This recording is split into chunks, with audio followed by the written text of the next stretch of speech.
Martin. You know, a lot of people on Facebook and social networks, they'll say, you know, I thought you guys had broken up, or they say, you know, May has broken up. And after Singularity, which was our attempt to understand what the difference is between releasing a record on a major label versus the indie that we had grown up with, we were curious about a lot of things. And when you're curious but you don't have a plan, you tend to learn things the hard way. And that's what Singularity was for us. It was not agreeing to, but letting go of control of a lot of things that we had really dialed in and focused in our previous records. In our relationships, it was the same thing. We had so much going on that it became difficult to just enjoy the relationships within the band that were the reason why we started doing what we did in the first place.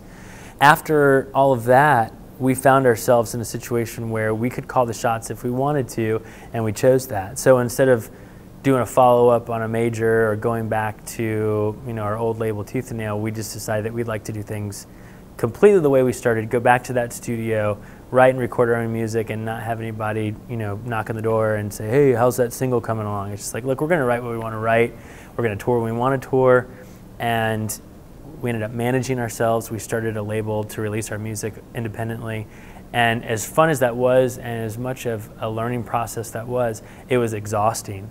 So after 2009, when we also started a campaign where we took all of our digital download proceeds and gave them away to charitable organizations, and we built a house with Habitat for Humanity, and we helped, you know, kids who couldn't get school supplies into their classrooms. We helped, you know, facilitate that, but it was just a lot of hard work. And we were getting married, and we were you know, getting older, and our priorities were shifting, and we didn't want to put all of our eggs into the May basket the same way that we had for like 7 straight years.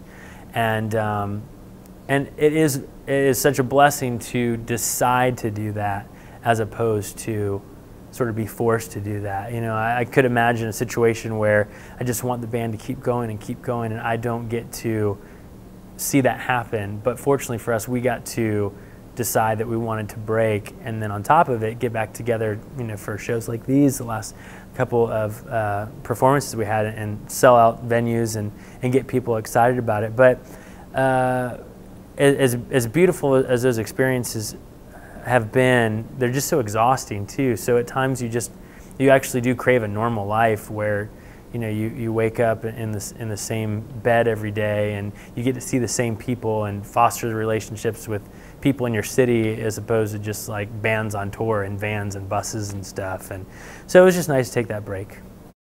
There's some certain things that when you're building a band, you forget that you're building a brand. You forget that people are trying to connect with you. People are trying to make money off of you. People are trying to expose you. All good things in the right context, but if you're just sort of aloof and you don't understand how this business works, you might miss opportunities.